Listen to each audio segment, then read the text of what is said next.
அன்புக்குரியவர்களே, வரலாற்றில் மிகச்சிறந்த மாமனிதர் அபூபக்கர் சித்திக் ரலியல்லாஹு தஆலா அன்ஹு அவர்கள், அண்ணல் பெருமான் முஹம்மது நபி ஸல்லல்லாஹு அலைஹி வஸல்லம் அவர்களுடைய அணுக்கமான நெருக்கமான தோழர்களிலே ஒருவர் தான் அபூபக்கர் சித்திக் அவர்கள். கோபப்பட்டு யாருமே பார்த்திருக்க முடியாது. சாந்த சுரூபியானவர், நிதானமாக முடிவெடுப்பதில் வல்லவர். அப்படிப்பட்ட மாமனிதர் அபூபக்கர் சித்திக் அவர்கள் ஒரு கட்டத்தில் நபிகள் நாயகம் அவர்களுடைய மரணத்துக்கு பிறகு அவர் ஆட்சி பொறுப்பை ஏற்கின்றார். அவர்தான் இனிமேல் ஆட்சியாளர். அபூபக்கர் தானே, அவர் ரொம்ப பொறுமையான மனிதராயிற்றே, நிதானமான மனிதராயிற்றே என்று சில புல்லுருவிகள், வேண்டாத மனிதர்கள் சிலர் இஸ்லாத்தினுடைய அடிப்படை கடமைகளை கூட நாங்கள் இனிமேல் நிறைவேற்றுவதில் எங்களுக்கு ஒரு சலுகை கிடைத்து விடும் போல் இருக்கிறது என்று தப்பு கணக்கு போட்டார்கள். நாங்கள் தொழுவோம், இறைவனை வணங்குவோம், எல்லாம் செய்வோம், ஆனால் ஏழைகளுக்கு கொடுக்க வேண்டிய ஜக்காத் என்கிற அந்த தர்மத்தை நாங்கள் இனிமேல் கொடுக்க மாட்டோம் என்று முடிவெடுத்தார்கள். அந்த நேரத்தில் அவர்களுக்கு எதிராக என்ன செய்தாலும் மக்கள் கொந்தளித்து எழக்கூடும்.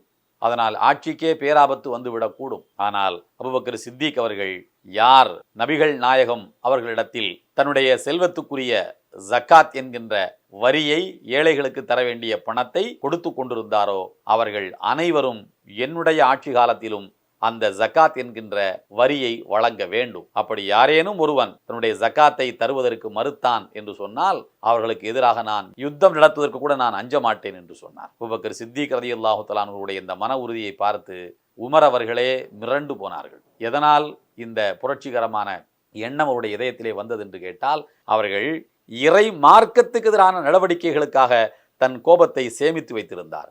தனக்கு எதிராக ஏவப்படுகின்ற சில்லறை அம்புகளுக்காக தன் கோபத்தை சிதறவிட்டு அந்த அருங்குணத்தை அவர் இழந்து விடவில்லை. மாறாக மெல்ல மெல்ல கொஞ்சம் கொஞ்சமாக கோபத்தை சேமித்து வைத்து வைத்து வைத்து அதை இறை மார்க்கத்தை நிலைநாட்ட பயன்படுத்தினார். எனவே கோபம் கொள்ளுங்கள், கோபத்தை சில்லறையாக சிதற விடாதீர்கள். எனவே கோபத்தை தங்கம் போல் சேமியுங்கள். அது சேமிக்கப்படக்கூடிய பொருட்களில் மிக உன்னதமானது கோபம் என்கின்ற அருங்குணம்தான். இதைத்தான் இந்த நிகழ்வு நமக்கு வாழ்க்கை பாடமாக போதிக்கிறது. எல்லாம் வல்ல ஏக இறைவனின் அன்பும் அருளும் நம் அனைவர் மீதும் என்றும் நிலவட்டும்.